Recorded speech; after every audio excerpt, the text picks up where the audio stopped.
Hello friend, तर आज आपण एकदम स्टेप बाय स्टेप एकदम इझी पद्धतीने मेकअप करणार आहे. तर त्यासाठी मी सगळ्यात आधी हे जे लावते आहे हे आहे सनस्क्रीन प्लिक्सचं.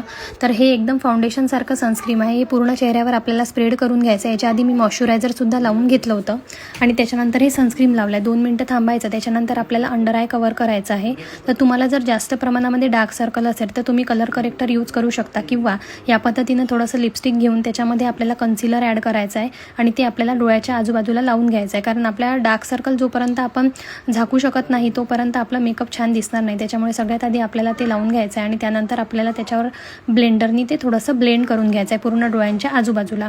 हे ब्लेंड झाल्यानंतर परत आपल्याला 2 मिनिटाचा गॅप घ्यायचा आहे आणि त्याच्यानंतर आपण लावणार आहे फाउंडेशन. तर फाउंडेशन मी इथे डायरेक्ट अप्लाय करणार नाही आहे. फाउंडेशन मी ते जे आहे ते मी याच्यामध्ये ॲड केलं आहे. हे आहे माझ्याकडे प्रायमर. तर हे आहे स्विस ब्युटीचं प्रायमर. थोडंसं शिमरी आणि शायनिंगवालं आहे ते. त्याच्यामध्ये मी फाउंडेशन ॲड केलं.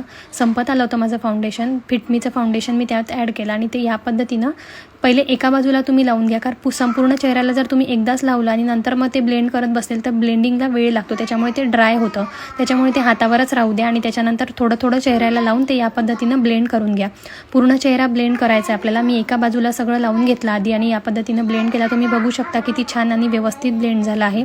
त्याच्यानंतर आपल्याला दुसऱ्या बाजूला सुद्धा सेम याच पद्धतीनं लावायचं आहे आणि सगळ्या चेहऱ्यावर ते ब्लेंड करून घ्यायचं आहे. डोळ्याला, कपाळाला सगळीकडे लावून घ्या. त्याच्यानंतर मी हा थोडासा मेकअप स्प्रे इथे वापरत आहे. कारण जो आपण लावतो त्याच्यानंतर आपण जर मेकअप स्प्रे यूज केला तर तो एकदम असा ड्राय होत नाही आणि पॅची वाटत नाही. त्यांनी थोडासा तो सेट होतो. त्यानंतर मी थोड्याशा आयब्रो करून घेतल्या. तर आयब्रो माझ्या तशा छानच आहे पण थोडासा शेप दिला की त्या अजून छान दिसतात. या पद्धतीने आयब्रो केल्या आणि त्याला थोडंसं सेट करून घेतलं आणि त्यानंतर आपल्याला जो लावायचा आहे तो आहे आयशॅडो. तर आयशॅडोसाठी मी एकदम, मला जास्त आयशॅडो आवडत नाही खूप लावलेला. त्याच्यामुळे मी थोडंसं एकदम फेंट शेड यूज केला आहे आणि तो या पद्धतीने मी डोळ्याच्या भोवती लावला आहे. तुमच्याकडे ब्रश नसेल तर तुम्ही बोटाने सुद्धा लावू शकता आणि तो छान आधी कमी बाजूनी लावत आपल्याला पूर्ण डोळ्याला कव्हर करायचा आहे. तर मी इथे थोडासा पिंक आणि थोडासा याच्यामध्ये मी असा लाईट शेड ॲड केला होता आणि तो एकदम असा नॉर्मल पद्धतीने लावला होता. एकदम साधा, एकदम कमी प्रमाणामध्ये मी तो लावला होता. त्याच्यानंतर मी थोडंसं त्याला पिंकचा मधल्या भागामध्ये थोडासा पिंक शेड दिला म्हणजे तो थोडासा उठून दिसत होता. त्याच्यानंतर मी थोडंसं तिथे मस्कारासुद्धा लावून घेतला. तर हा माझ्याकडे मेबलिनचा मस्कारा आहे. खूप छान आहे आणि खूप स्मूथ आहे आणि खूप वेळ टिकतो तो. त्यानंतर थोडंसं लिप बाम लावलं कारण लिपस्टिक लावायच्या आधी थोडंसं लिप बाम लावून ठेवलं की लिपस्टिक छान लागतं. त्यानंतर मी काजळ लावायला घेतलं. तर मी काजळ जास्त वापरत नाही कारण माझे डोळे थोडेसे छोटे आहेत त्याच्यामुळे ते लागतच नव्हतं. तर अशा वेळेला काय करायचं, ते थोडंसं हातावर रब करायचं जेणेकरून ते थोडंसं बाहेर येतं आणि त्यानंतर ते डोळ्यांना लागलं जातं. तर मी या हाफ सर्कलमध्ये काजळ लावून घेते. पूर्ण डोळ्याला मी कधीही काजळ लावत नाही कारण माझे डोळे थोडेसे छोटे असल्यामुळे.